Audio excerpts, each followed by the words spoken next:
Aya, koro wadonje Murenya koro Wanga. Wachako gi county ma Homa Bay kama Doho mamalo opuodho yiero mar Gladys Wanga kaka governor ma county ma Homa Bay.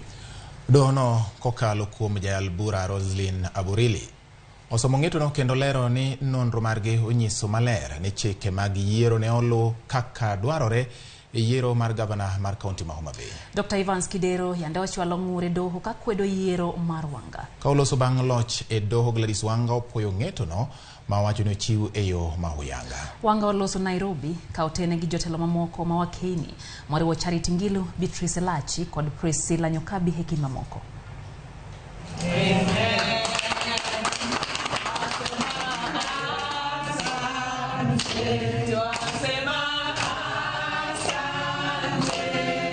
Kawuono en odiochieng' malich miwuoro. En odiochieng' mabe en birthday bara Nyasaye omiya gift maduong' mar wach morumo. Ne adwa goyo erokamano ne Nyasaye maduong' nikech nyocha wawacho ni weche gi te wawe lwete. To adieri kawuono onenorenwa ni otiyo to kata waling' to en otiyonwa.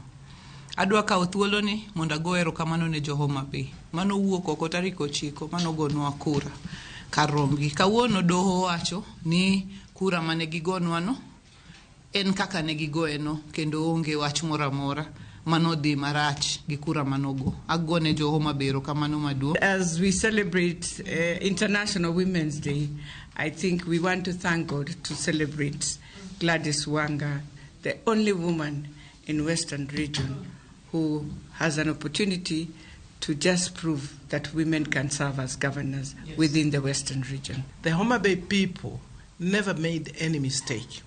We want to wish Governor Wanga all the best as she now goes to serve, and to serve confidently and serve transparently, and even to forgive all those who have wasted her 6 months in court, because at that time she was too busy with these court matters that she was not concentrating.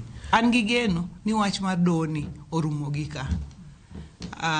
Onge pacha ni kendo wach mar doni ni nyalo dhi nyime. An gigeno ni oruma gika mondo koro wayud thuolo mar tiyo ne jo Homa Bay. Adwa singo ne jo Homa Bay kaluwore gi ng'wono mane gitimonwa kendo Doho be koro medo ni wadwa tiyo nu gi pachwa te gi chunywa te gi gimoro amora ma wan go. An ka achiel gi jalupna ma en Mheshimiwa Joseph Oyugi Magwanga wabiro tiyo nu gi gimoro amora ma wan go.